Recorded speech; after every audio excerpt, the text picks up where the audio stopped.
भक्तों से चढ़ावा नहीं लेता।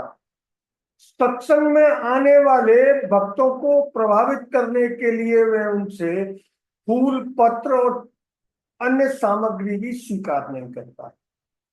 इससे बाबा की छवि उसके भक्तों में सकारात्मक बनी हुई है, लेकिन असलियत कुछ और है। इस असलियत का खुलासा हुआ है हाथरस कांड के मुख्य आरोपी माने जा रहे बाबा नारायण साकार हरि उर्फ भोले बाबा। भोले बाबा के पास अकेले उत्तर प्रदेश में 24 आश्रम हैं और वो सर्व सुविधा संपन्न है। इसके बावजूद ये दावा करते बाबा के भक्त थकते नहीं है कि बाबा उनसे फूटी कौड़ी नहीं लेता। लेकिन दिल्ली में गिरफ्तार हुए बाबा के मुख्य सेवादार मधुकर ने जो खुलासे किए हैं वो बेहद चौंकाने वाले। मधुकर ने बताया है कि बाबा के पास लक्ष्मी आखिर किस रास्ते से बरस। बाबा के पास लक्ष्मी बरसने का जो रास्ता बाबा और उसके सेवादारों ने बनाया है उस पर सरकार की अभी तक नजर भी नहीं पड़ी। असल में बाबा चंदे से करोड़ों रुपए इकट्ठा करता है। बाबा का कोई भी सत्संग हो, उस सत्संग से पहले उसके सेवादार, उसके भक्त बड़ा चंदा एकत्रित करते हैं। ये चंदा देने वालों में राज्य सरकार और केंद्र सरकार के अधिकारियों के साथ ही वो नेता भी शामिल हैं जो बाबा के कथित तौर पर भक्त माने जाते हैं।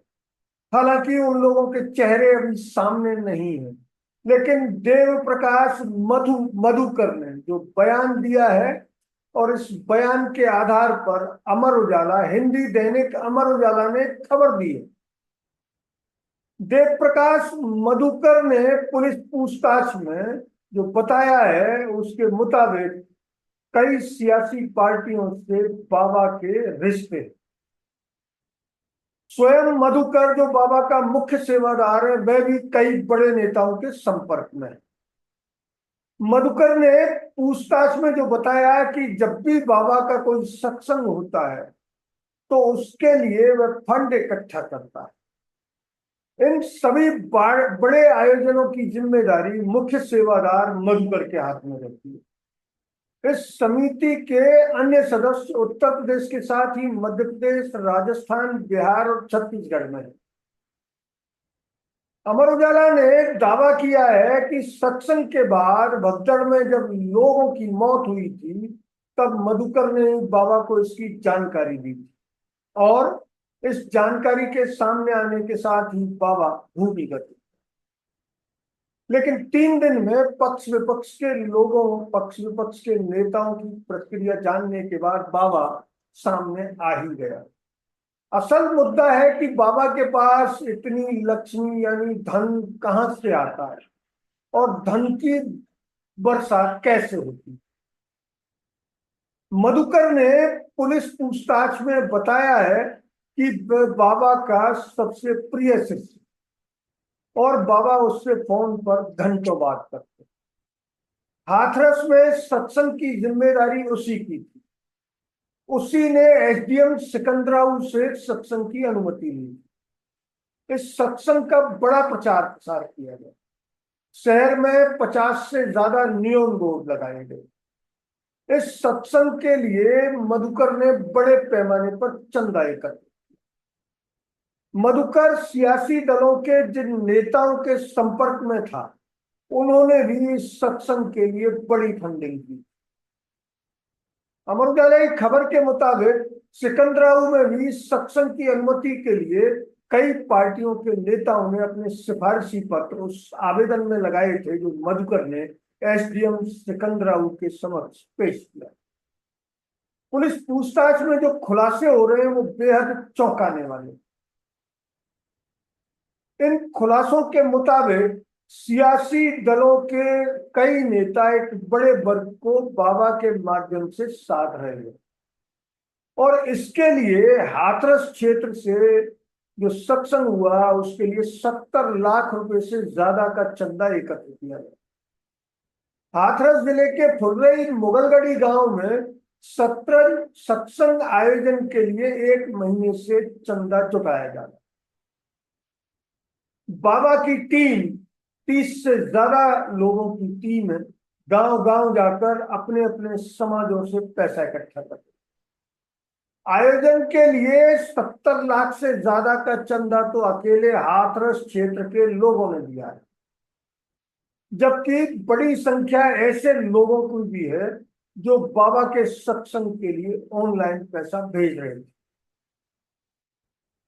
मधुकर से पूछताछ में जो राज सामने आए हैं, उसके मुताबिक मधुकर एटा जिले में मनरेगा में तकनीकी सहायक है, लेकिन उसका रहन सहन किसी अमीर जादे से कम नहीं। वह भोले बाबा समिति का मुख्य सेवादार है। जहां भी बड़े सत्संग होते हैं, फंड वही इकट्ठा करते।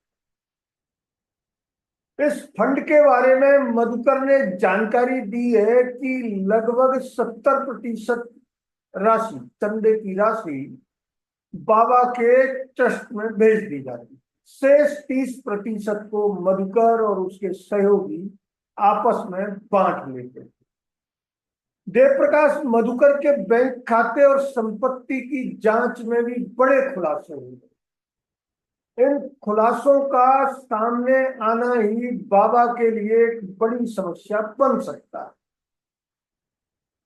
कुल मिलाकर मधुकर ने जो जांच एजेंसियों को बताया है, उसके मुताबिक बाबा इतना अमीर अपने उन भक्तों के चंदे से होता है जो मोटा पैसा कमाते हैं या अंडर द टेबल, क्योंकि इसमें सरकारी कर्मचारी और अधिकारियों का भी बड़ा हिस्सा मधुकर ने बताया है। ऑनलाइन पैसा भेजने वालों में भी कई ऐसे लोग हैं जो सरकार की सेवा में हैं। इसके बावजूद बाबा भोले बाबा के खिलाफ विपक्ष और पक्ष के नेता किसी तरह की कार्रवाई के पक्ष में नहीं दिखते। हालांकि उन्होंने आधिकारिक रूप से ये घोषणा नहीं की है कि वो बाबा के खिलाफ कार्रवाई के विरोध में है, लेकिन उनकी ओर से किसी तरह की कोई आवाज अभी तक भोले बाबा के खिलाफ कार्रवाई की नहीं होती। वो सिर्फ मुख्य आरोपी मधुकर के खिलाफ ही कार्रवाई की वकालत है। अगर ये वीडियो आपको अच्छा लगा तो इसे लाइक करें, शेयर करें, और हाँ, हिंदी हेडलाइन चैनल को सब्सक्राइब जरूर करें। धन्यवाद। जय हिंद।